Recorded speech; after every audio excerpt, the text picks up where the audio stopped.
महाराष्ट्र प्रदेश Congress committee के प्रवक्ता राकेश शंकर शेट्टी ने मुलुंड रेलवे स्टेशन के पास एक दिवसीय उपवास शुरू किया। उन्होंने ईवीएम पर रोक लगाने के लिए हस्ताक्षर अभियान भी चलाया और ईवीएम के खिलाफ अपनी नाराजगी जाहिर की। महाविकास अघाड़ी के लिए मुलुंड में ईमानदार चुनाव हो, इसके लिए एक साथ आने का जनता से अपील किया। वहीं जनता ने भी इस अभियान में उनका पूरा साथ दिया सिग्नेचर करके।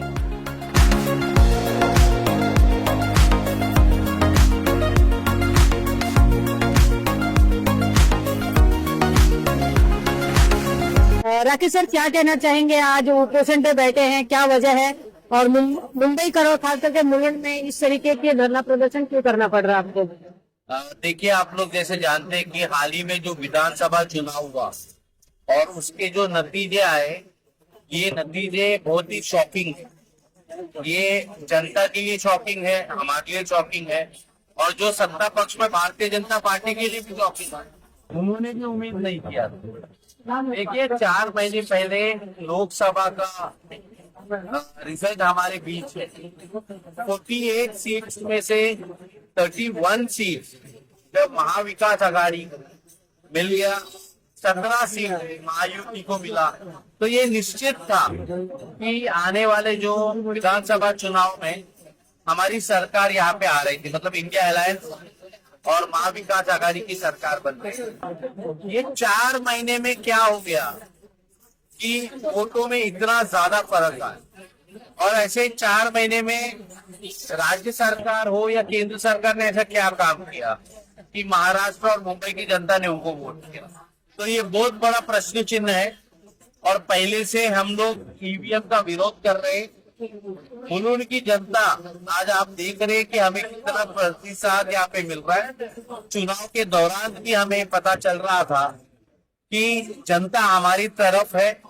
महाराष्ट्र की जनता में जिस तरह क्राइम यहाँ पे बढ़ा था, देवेंद्र फडणवीस जी हो, एकनाथ शिंदे जी के खिलाफ एक नाराजगी पूरे महाराष्ट्र में थी, क्योंकि भारतीय जनता पार्टी ने महाराष्ट्र के 2 पार्टी को तोड़ने का काम किया था और माहौल जब इनके विरोध तो इतना बड़ा बहुमत उनको नहीं मिल सकता। तो हमारा ये कहना है, मतलब महाविकास अघाड़ी के ये कहना है कि ईवीएम को हटाना पड़ेगा, क्योंकि जब बटन दबाते हैं कांग्रेस को, लोगों को ये पता नहीं चलता कि वोट कहाँ पे चला जाता। और जो वीवीपैट है, हमारी एक और मांग है कि अगर आप ईवीएम को रखना भी चाहते हैं तो वो जो वीवीपैट में जो स्लिप कट के गिरता है उसका तो काउंटिंग करना चाहिए। हमारा यहाँ पे जो मुलुंड विधानसभा का जब फॉर्म 17 मैच नहीं कर रहा था, 50% से ज्यादा ईवीएम मशीन, 99% बैटरी था वहां पे। आप समझिए, इलेक्ट्रॉनिक आइटम आप सबके हाथ में, बैटरी चार्ज करना पड़ता है। इलेक्शन कमीशन हमें ये बता रही है कि चुनाव के दिन 8 घंटे काम करने के बाद भी मुझे 99% अगर चार्ज है, इसका मतलब ये घोटाला है। ईवीएम को हटाने की ये मांग है हमारी। इस तरह से इलेक्शन कमिश्नर का अपॉइंटमेंट हुआ, जो नरेंद्र मोदी जी हो, लीडर ऑफ अपोजिशन होता है और चीफ जस्टिस ऑफ इंडिया होता है, मगर नरेंद्र मोदी जी ने चीफ जस्टिस ऑफ इंडिया को इस प्रोसेस से बाहर कर दिया और उन्हीं का एक कैबिनेट मिनिस्टर को उस पैनल में बना दिया, कमेटी में। इसके कारण नरेंद्र मोदी जी और भारतीय जनता पार्टी का कोई भी कैबिनेट मंत्री मिलकर कोई भी इलेक्शन कमिश्नर को बनाता है। मतलब कल उठ के संबित पात्रा को अगर इलेक्शन कमिश्नर बनाना है तो भी नरेंद्र मोदी बना सकते। तो ये प्रोसेस गलत है।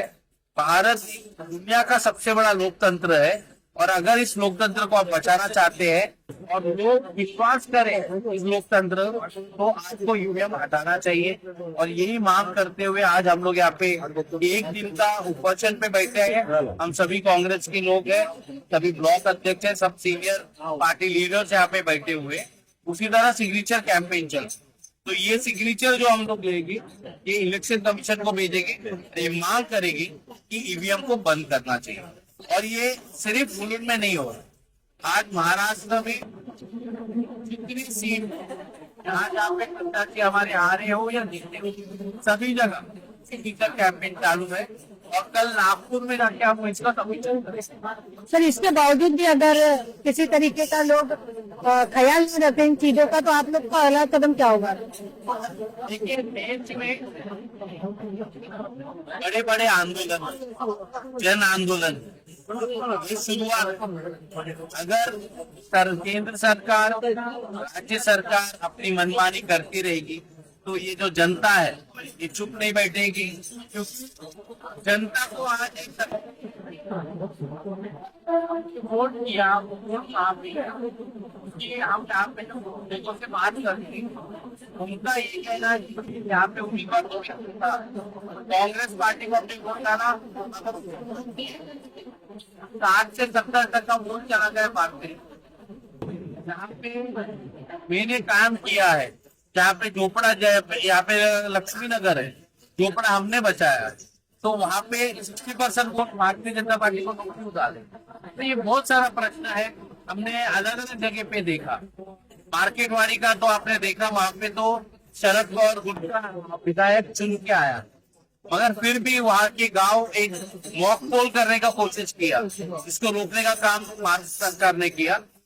लोगों को विश्वास नहीं है, अगर सरकार के ऊपर विश्वास नहीं है, अगर ईवीएम के ऊपर विश्वास नहीं है, इलेक्शन कमीशन का ये दायित्व बनता है कि जनता का विश्वास अगर बैलेट पेपर पे है तो आपको उसको वापस लाना।